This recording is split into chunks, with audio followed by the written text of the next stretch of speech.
Да, само лишь Его не видно. А. Нет, там не видно ВТБ. В следующий раз она тут хуёво стоит.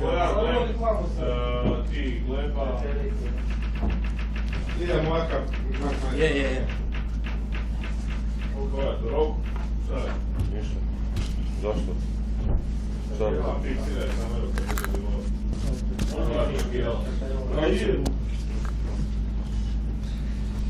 По футболочке. Родить.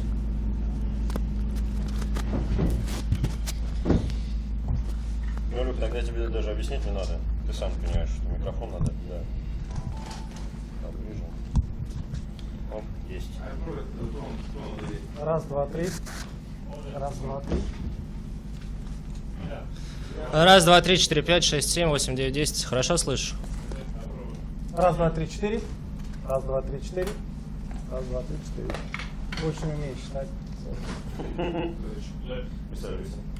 Сколько игроков в команде? Раз, два, три, четыре.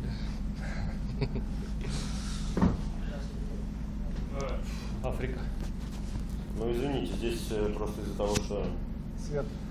свет, во-первых, а во-вторых, звук здесь такой, кондишнка. Да, поставь. Не надо, мы уже пробовали миллион раз этот ставить баннер, ничего хорошего. Короче, он очень высокий. Витя, это спонс. Samuel ask. Samuel will tell you, yeah? It's 3 o'clock.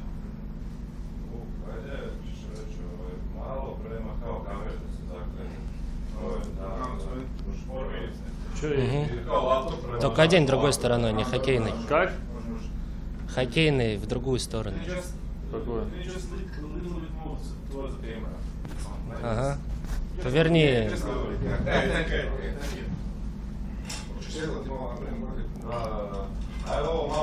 Вот это. А я правый. Сколько у нас будет длиться? Сколько нужно? Как? У нас обычно 30-40 минут.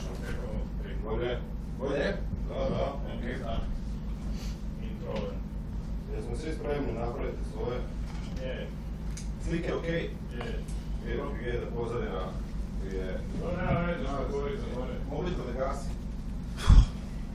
3 minute.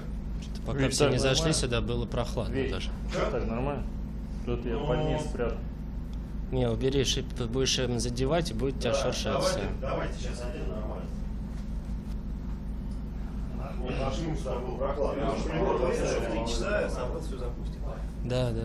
Крунослав нам скомандует, во сколько мы начинаем. Крунослав, I have to call to Samuel that he will start us or not, or you do it by yourself. I told him we will start at 3, so 2 minutes more. We are already online. It's live. Окей. Дай мой телефон, он не звонит.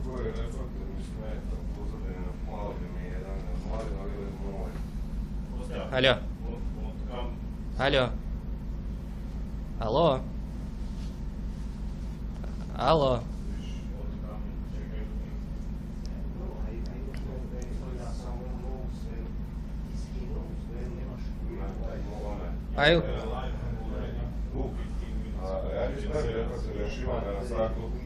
У нас там заставка стоит, Кость, что? У нас с заставки начнется и все нормально. Самвел, мы в 3 часа ровно начинаем. Ты нас уже вывел, да? Некоторые из того, что хочу с тобой поговорить. Или так в разговоре сейчас не можем. Ты если чувствуешь, что я там застопорился... Да, хорошо. Я Только могу не сесть забудь. поближе, ты меня, если что. Нет. Давай. Если ты почувствуешь, Да. я как бы посмотрю, Крунослав, что Samuel will call you, and then we will start. Все нормально.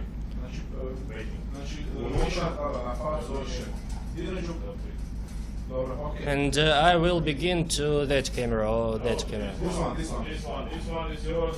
From This one is, uh-huh. and this one is left. Yeah, you left him as well. Вот ваш. Ты Виктор, а не Эмиль. Только на тебя смотрю. Ну и на Кость. На Кость я не могу не смотреть. Константин, да. Возьми, пожалуйста, мой телефон. Я уйду.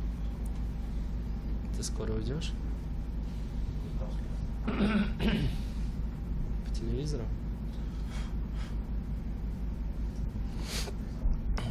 Может, отправимся в свободное плавание? Ну, так. Ты можешь задать Эмиле этот вопрос. На второй сбор мы можем не поехать. После такого вопроса. Что, почувствовал себя капитаном? Да.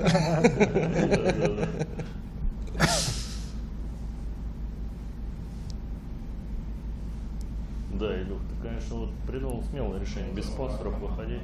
У нас спонсор в правом углу Ты мне экрана. в 5-й раз говоришь, ну, А так его б не было видно, ты не понимаешь, ты я тебе поставь, говорю? я тебе говорю, ты Ну, поставь. было бы видно Динамо только.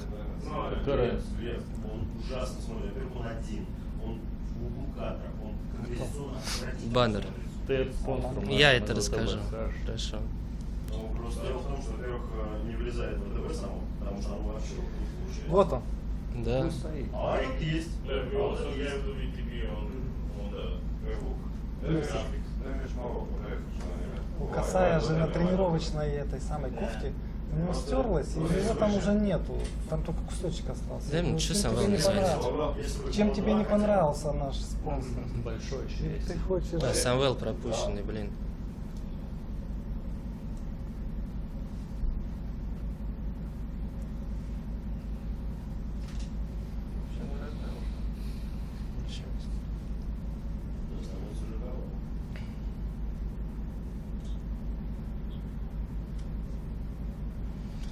Сейчас, ну, минуты начинаем.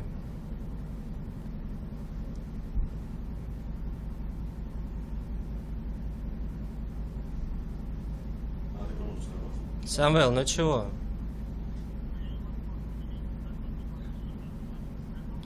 Да, мы готовы. Я Косте скажу, ты ему скажешь мотор, Костя рукой махнет. Да, давай я могу. Кроно, Костя will show us when we will be on air. Да, я здесь, да. Я ему махну рукой, когда скажу. And the first will our jingle, yeah? Yes. Мотор. Jingles, then this. Ты как ко мне будешь обращаться? And show me Then you. Он сказал мотор. мотор. Обращаться ко мне будешь? А?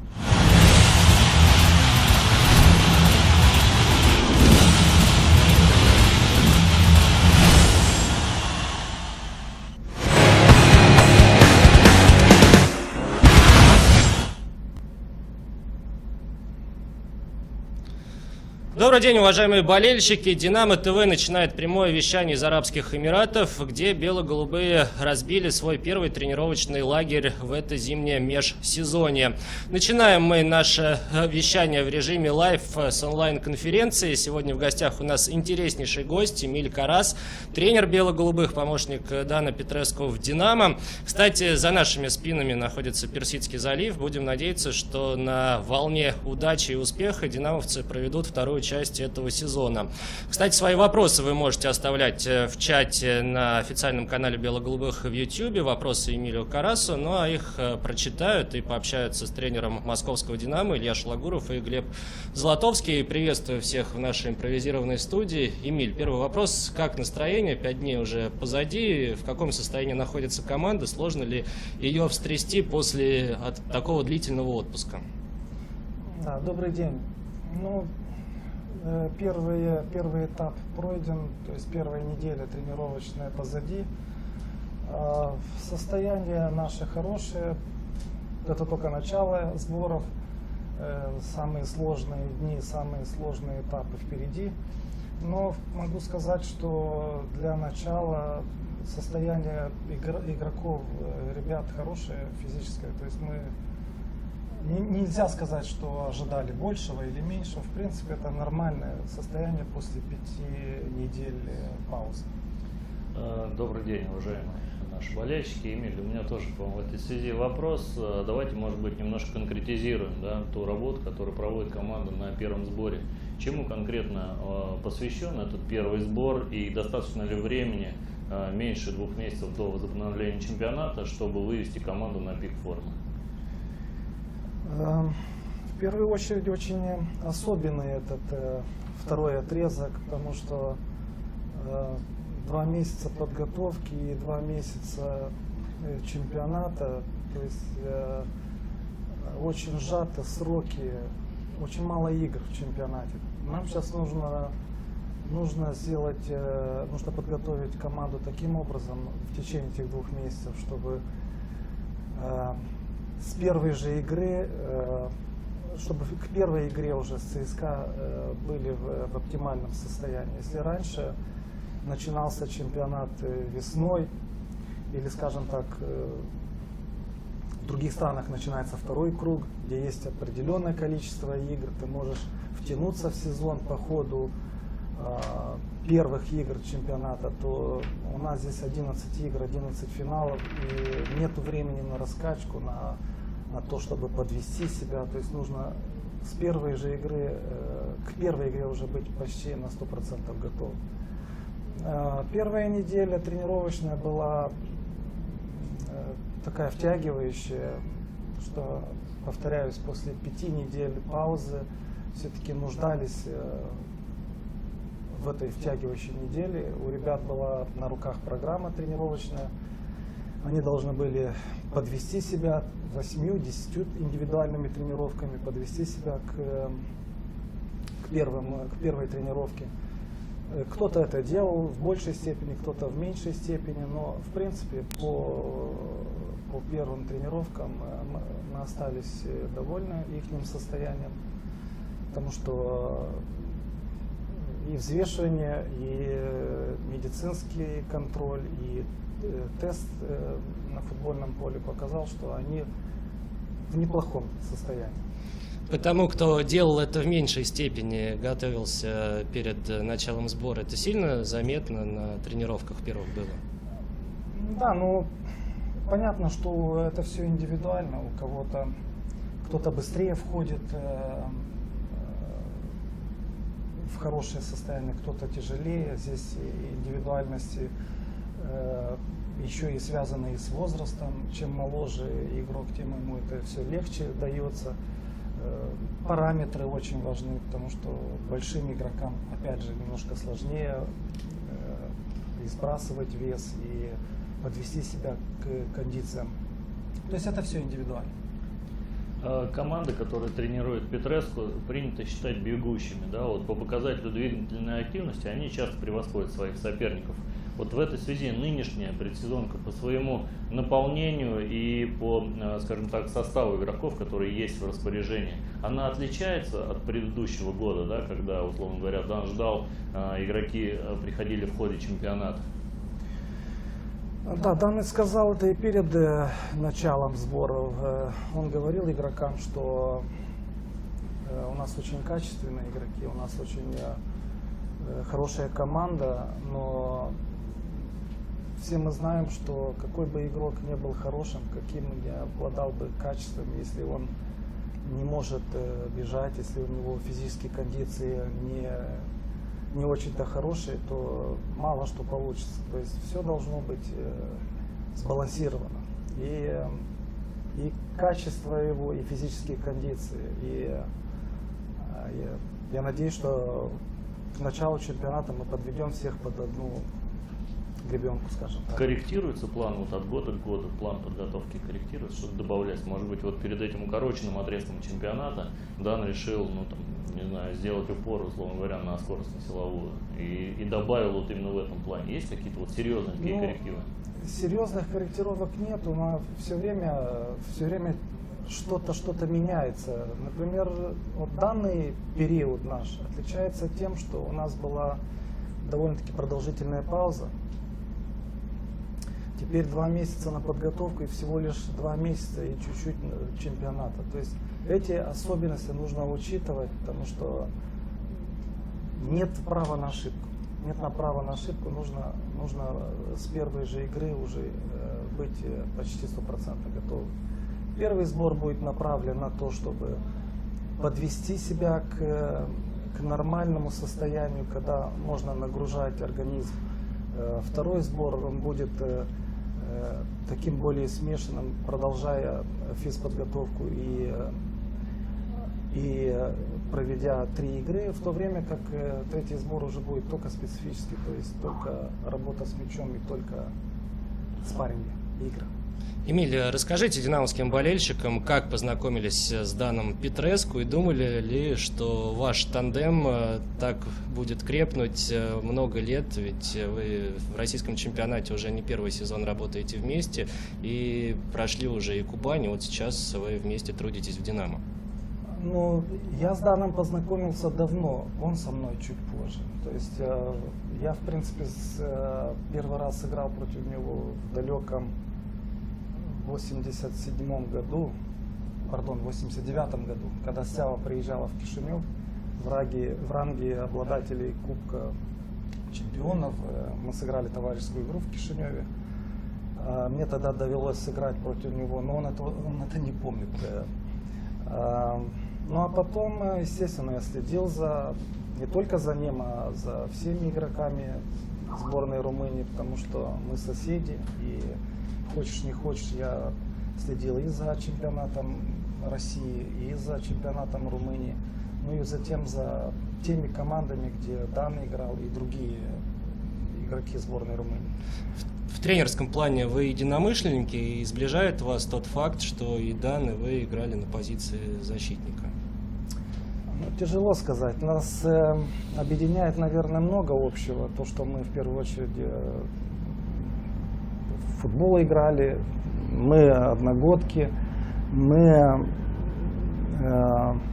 то, что мы защитники, я все-таки склоняюсь к тому, что Дан все-таки был больше полузащитником, чем защитником. Да, он играл на позиции защитника, но он так много и так часто подключался, что, скажем так, он и делал это хорошо. Мне кажется, он больше все-таки игрок атакующего плана. Кстати, в том матче как вам удалось противостоять Дану? Хорошо или Стяо победил? Нет, мы тогда обыграли Стяо 3-1, но это не... Может, поэтому да, не помню. Нет, скорее всего, что была разная степень готовности. У нас чемпионат Союза шел как раз, то есть тогда были игры, в то время как у них была пауза в чемпионате, они только начали подготовку, то есть они были просто не готовы физически. Очень интересно ваше взаимодействие с Даном Петреску. Как вот формируется окончательное решение? Вам приходится подолгу отстаивать свое мнение? Или, например, вот Дан сразу обозначает свою точку зрения и вести дальнейшие дебаты уже не имеет смысла? Бывает по-разному. Дан, естественно, главный тренер, он голова, он руководит всем процессом и отвечает за результат. Мы это понимаем, потому что результат зависит и от того, как мы ему это поможем. У каждого из нас есть точка зрения, мы это вправе высказывать свое мнение, мы можем иногда оспаривать, спорить эти решения, но в конце концов Дан принимает решение. Конечно, это приветствуется, конечно, есть моменты, когда с чем-то мы не согласны, с чем-то что-то мы хотим от себя добавить. Дан это все выслушивает, но опять же он принимает решение, так как он руководит всем. Эмиль, скажите, сколькими языками вы владеете? И вы прекрасно говорите и на родном языке, и на русском, и на румынском. На этом закончилось все. Ты сам перечислил их. Не было ли желания Дана Петреску уже научить по-русски говорить, чтобы он вас с собой на интервью не таскал, а сам отдувался за свою работу? Ну, он меня не тащит. Я сам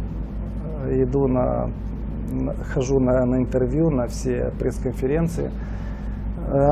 Что сказать по этому поводу? Да, Дан полиглот, он говорит на многих языках. И я понимаю, что те языки, которые он знает, они примерно из одной группы, я имею в виду романской, английский из другой группы, но он все-таки его выучил еще давно. А так испанский, итальянский, румынский, они из одной группы, ему это в этом плане проще. Поначалу русский он и есть очень сложный для иностранцев, и ему давался тяжело. Сейчас он много чего понимает, например, в футбольной терминологии ему почти все понятно. Тяжелее глаголы, с глаголами дается, но изначально, если бы он был один, наверное, то было бы проще ему выучить. А так приехала команда из 4 тренеров, плюс в Кубани еще 3-4 игрока, которые говорили по-румынски, поэтому для начала это было комфортно. Ну а для изучения языка это все-таки сложно, когда вокруг тебя говорят по-румынски. Сложно вообще передавать публике слова Дана Петреску, когда он на эмоциях после матча? Вот был случай, болельщики очень интересуются, когда вы еще работали в Краснодаре, Кубань сыграла в ничью с Крыльями Советов, и после матча Дан что-то на эмоциях сказал, вы задумались, потом махнули рукой и его увели. Помните этот случай? Да. Но есть моменты, когда сложно бывает, есть моменты, когда чаще всего, скажем так, я уже очень хорошо узнал Дана, и в принципе мне передать на футбольном поле или вне футбольного передать его мысли мне довольно-таки легко, потому что все это связано с футболом, и зная уже Дана хорошо, мне это уже не так тяжело. Бывают сложные моменты, конечно, когда, я помню, где-то в самом начале нашей совместной работы в Краснодаре, Дан объяснял на футбольном поле кому-то из игроков, очень эмоционально. Мой перевод пошел, он более спокойный, я постарался донести до игрока. Потом, после тренировки, один из руководителей, уже не помню кто, Кубани, сказал мне: почему ты такой мягкий, почему ты не... Дан-то кричал там все, ты должен передать эти эмоции дальше, чтобы игрок понял. Так если Дан будет так говорить, потом я буду, то что будет с этим игроком, что он поймет из всего этого? То есть, и это мне не присуще. То есть иногда бывает, что Дан, просто подсказывая игроку, не нуждается уже в переводе, потому что там он поругал игрока, или он его наоборот похвалил. Нет смысла кричать и подсказывать, потому что эмоционально уже понятно, что он хотел донести до игрока. Очень интересный момент, вот, к которому мы, кстати, подошли. Многие пришедшие в команду игроки, вот как теперь бросаем мостик к футбольному языку, про русский и румынский мы с вами поговорили. Теперь к футбольному, если переходить, это футболисты с именами, да, которые пришли в команду. У них за плечами достаточно сильные команды и квалифицированные тренеры, под руководством которых им пришлось работать. Как удается наладить контакт с футболистами и установить необходимый психологический фон на тренировках?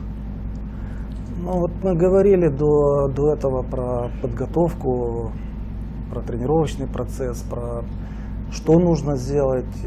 Мне кажется, это очень важный момент, но это второй пункт из всего этого. Самый главный момент в коллективе, в футбольной команде — это наладить контакт, создать этот микроклимат в команде, найти подход индивидуальный к каждому игроку, потому что одно дело, когда ты тренируешь юношей, когда приходят игроки, которые ничего не добились в футболе, и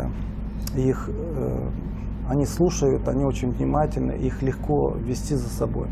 Когда приходят игроки с именем, игроки с большим опытом, игроки с большим именем, каких у нас много в команде, то здесь очень, очень важно настроить их на ту же волну, на которой ты, для того, чтобы они понимали, для того, чтобы они хотели делать то, что ты им предлагаешь. То есть здесь, по-моему, здесь целая наука.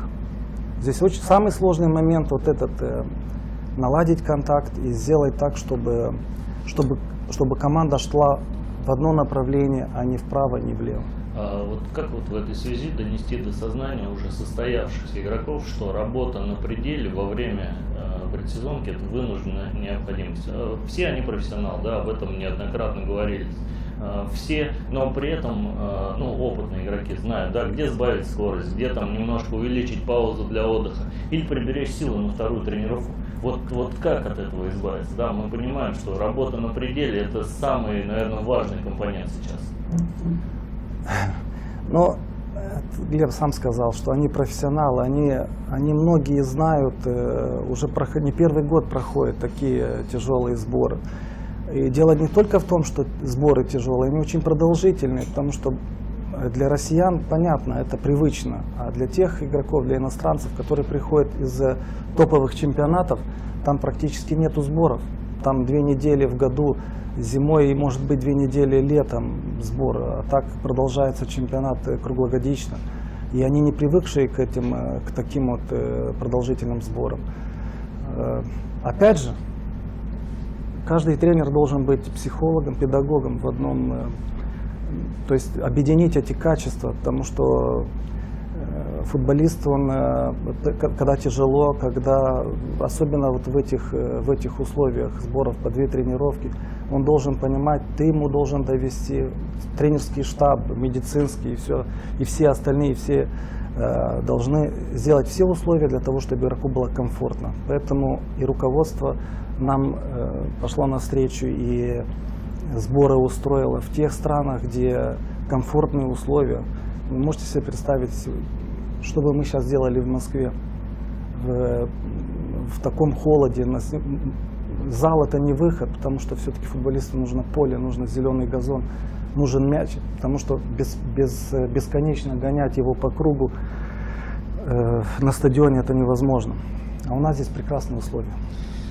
Включились в нашу беседу, в нашу онлайн-конференцию и болельщики. География динамовских болельщиков очень велика. Тут вопросы из Ташкента, из Кубани вам, из Краснодара вам привет передают. Но много очень вопросов кадровых таких. В частности, интересуется, каково сейчас состояние Алана Касаева, что с его будущим в «Динамо», что ждет Панюкова во второй части чемпионата, и какое впечатление на вас произвел новый футболист, который приехал на просмотр из сборной Финляндии, Яхуби?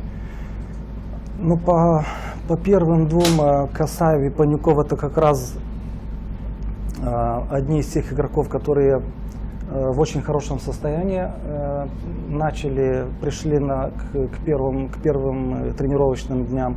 И очень хорошо выглядит и один, и второй физически, с очень большим желанием. В принципе, это большинство касается. Сейчас я в отдельности не могу ни о ком говорить что-то, потому что только начался тренировочный процесс. И в принципе все сейчас практически на одинаковом уровне. У каждого игрока есть шанс завоевать место в стартовом составе. У нас сейчас 23 футболиста плюс 4 вратаря на этом сборе. Из этих 23 понятно, что есть и молодежь из дубля, есть и наш новичок, мы его Муса называем коротко. И у каждого из них есть шанс. Понятно, что у кого-то больше, у кого-то меньше, но на данном этапе все в одинаковых условиях и все, в принципе, в хорошем состоянии. И Панюков, и Касаев. Что касается новичка, то он 3-й день с нами тренируется. Очень техничный игрок, очень уступчивый, неплохо сдал тест на физподготовку. То есть пока что можно говорить только положительно о нем, но, понимаете, до сих пор были только тренировки, которые специфической работы очень мало было, имею в виду с мячом. У нас начнутся послезавтра первая игра. То есть я думаю, что какую-то оценку реальную можно будет дать в конце сбора, после 3 игр. Есть ли вообще, на ваш взгляд, на данный момент дефицитные позиции в команде или, может быть, наоборот, наблюдается перебор игроков одного амплуа? Ну, в принципе, есть вопросы, на которых должен в первую очередь главный тренер отвечать, то есть Дан Петреску. Мы еще не дошли до игровых упражнений, мы еще не дошли до игр. Опять же, послезавтра у нас будет первая игра. Но по количеству на данном этапе нас как раз хватает. По количеству. если говорить о качестве, то сейчас преждевременно что-то говорить, потому что, опять же, оценки можно ставить, вообще оценки ставят после окончания чемпионата. А если сейчас говорить о сборах, то какие-то оценки можно сделать по окончанию сборов, когда будут позади определенные тренировки пройдены и эти 3 игры. Возвращаемся к теме болельщиков. Екатерина Потапова из Краснодара говорит, что хорошо с вами знакома, целый комплекс вопросов она приготовила. Чем для вас запомнился Краснодар? Насколько принципиальны матчи «Динамо» против Кубани? И вот в вашу эпоху, говорят, пускали болельщиков Кубани на тренировки команды постоянно. Как вы к этому относитесь? Есть ли такая практика в «Динамо»? Ну, скажу, что точно есть. Ты уже ответил на один вопрос. Что касается периода Кубани, то это мы начинали свою работу в России, именно в Кубани. Мы там проработали 2 года 8 месяцев. Это внушительный срок по меркам сегодняшнего дня, потому что тренерская судьба, она очень такая вот, все зависит от результата. Но это был прекрасный период в нашей жизни и с точки зрения профессиональной, и с точки зрения человеческой, скажем так. Нам было очень комфортно, очень хорошо. У нас были очень хорошие отношения с болельщиками. Я имею в виду в первую очередь Дана. У нас были очень хорошие отношения со всеми игроками. То есть, можно сказать, можно одни плюсы только ставить. Принципиален матч «Динамо» Кубани или с сожалением, наоборот, вы ходите, что Нет, приходится играть вы знаете, против уже мы говорили чуть раньше о профессионалах, о игроках, что игроки должны быть профессионалами. Мы, надеюсь, тоже относимся к этому. Жизнь меняется, жизнь очень быстро проходит, и мы теперь в «Динамо». Да, поначалу, могу сказать, поначалу я себя чувствовал некомфортно. Это нормальное явление, когда переехал в Москву. Ну а со временем мы привыкли друг к другу, мы познакомились лучше с игроками, с руководством, со всеми людьми, которые нам помогают на базе. И если говорить об соперничестве, для нас не важно, с кем мы играем. За каждую игру даются 3 очка. И независимо против кого играем, против какого соперника, мы понимаем, что нам нужно победить, независимо от того, с кем мы играем. Очень интересный момент Илья затронул. Я вот так продолжу блок футбольной психологии и спрошу вот про что. Вот принято считать, что зачастую игроки приходят в команду под того или иного специалиста, да, тренера. Вот с этой категорией в плане самоотдачи все более-менее ясно. А вот как добиться того, чтобы и остальные футболисты на поле умирали за своего тренера? Ну, в первую очередь, этот пункт, мне кажется, в первую очередь он должен, раз уже говорим, не умереть там в кавычках, а отдать все силы. Он играет ради себя, ради своей семьи, ради своих родителей, ради своего имени. В футболе Имени клуба, да? Имени клуба. В футболе, в спорте вообще очень тяжело себе сделать имя.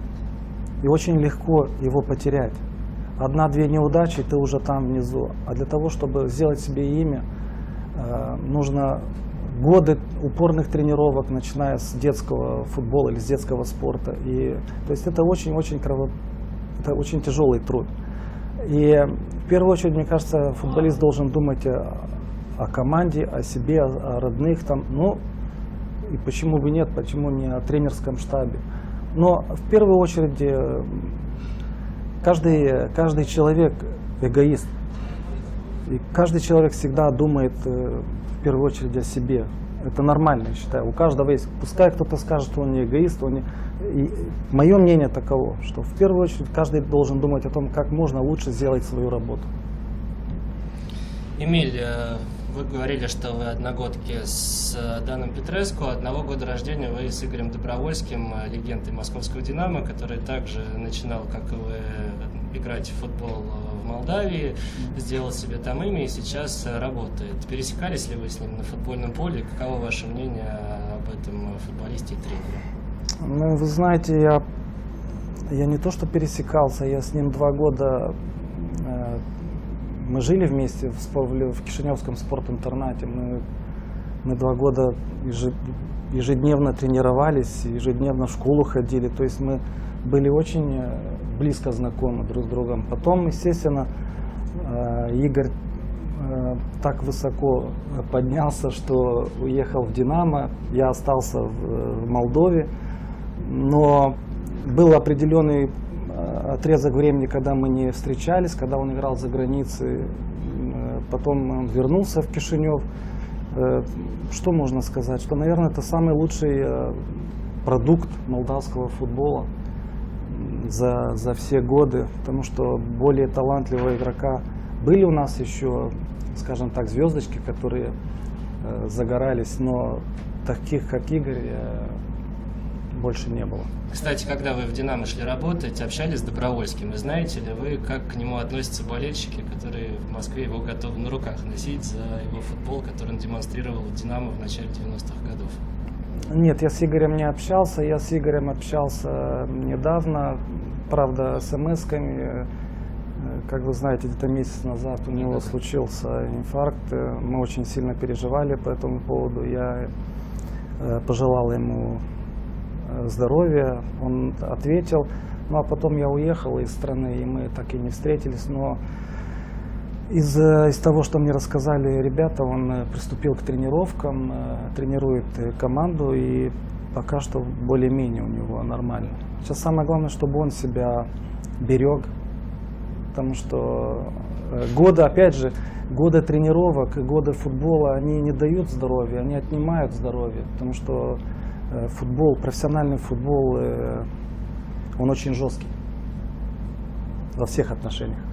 Продолжая тему статусных игроков, которые в своих командах становятся лидерами, да, такими, которым был Игорь Добровольский. Вот в нынешнем поколении «Динамо», вот в нынешнем составе, кто на лидерские позиции претендует? Кто является лидером «Динамо»? Ну, понимаете, слишком мало времени прошло с лета, буквально как пришли к нам новички, Денисов, Жирков, Кокорин, который вернулся. Я думаю, что вот можно начинать новый отсчет сейчас, что ли, потому что начинается все с чистого листа этот год, где, если мы, например, месяца 2-3 назад могли сказать, там, к примеру, о том же Панюкове, что он все-таки игрок резервного состава, то есть он пока что не готов, то на данный момент, на данном этапе все игроки, у всех равные условия для того, чтобы засверкать. Но при всех этих моментах выделяется всегда, и это было и в течение конца прошлого года, отношение Денисова к работе, это мое, опять же, мнение, что многим нужно равняться на него, особенно молодежь, которая идет сзади и которая стремится, хочет попасть в «Динамо». То есть отношение Денисова к работе, его отношение Денисова к футболу и в играх, и в тренировках заслуживает большого внимания.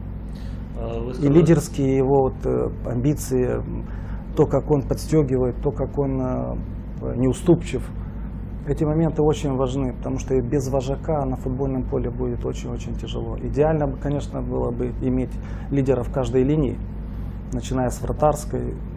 Но вот на первый взгляд, вот то, что можно сейчас смело сказать, любой из этих игроков, из этих 23, плюс 4 вратаря, который назвал, может стать лидером. Это вопрос времени, это вопрос опыта, накопления опыта. Денисов уже зрелый уже игрок, зрелый человек, и это все у него присутствует. Ну вот мы пока в нашем разговоре не упомянули 2 фамилии, да, говоря там о равных условиях, пока мы не сказали про Воронин, да, которого нет на этом сборе. Я думаю, что это серьезная проблема. несмотря на то, как этот профессионал умеет готовиться к матчам, да, и как быстро он умеет набирать форму. Несколько слов про Андрея, как его вписать в то состояние, которое уже набирает команда, ну и, естественно, пару слов про Дугласа, который также отсутствует. Ну, эти два игрока очень важны для нас, и Воронин, и Дуглас. К сожалению, к большому сожалению, и один, и второй не принимают участие в первом сборе.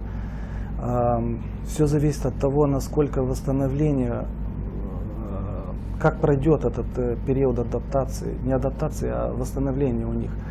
Чем быстрее они приступят, когда они приступят к беговым упражнениям, тогда уже можно будет говорить о том, какие-то сроки делать.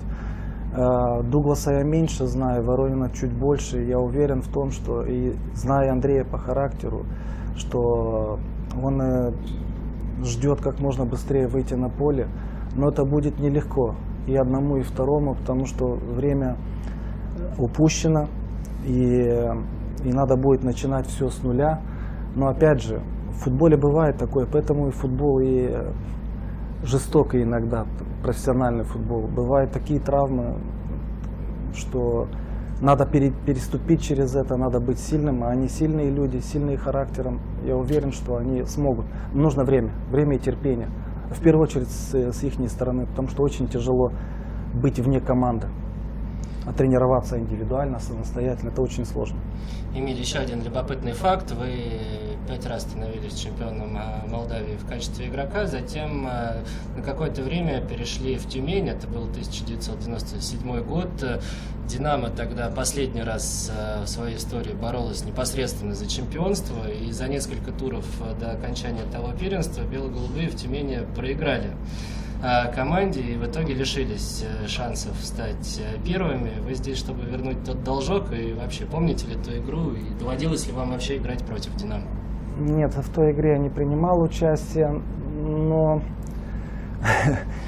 мы для того в «Динамо», чтобы добиваться результата, мы для того, чтобы подняться как можно выше, и руководство, и болельщики, и мы, тренерский штаб, и команда этого хотим. В какой степени это получится, очень много факторов, от которых зависит, и в том числе и наша подготовка на этом сборе.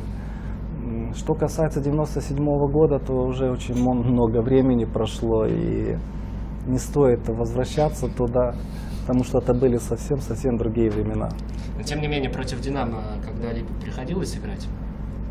Как игрок нет, как тренер да. А как тренер это было в межсезонье в какой-то? В Кубани.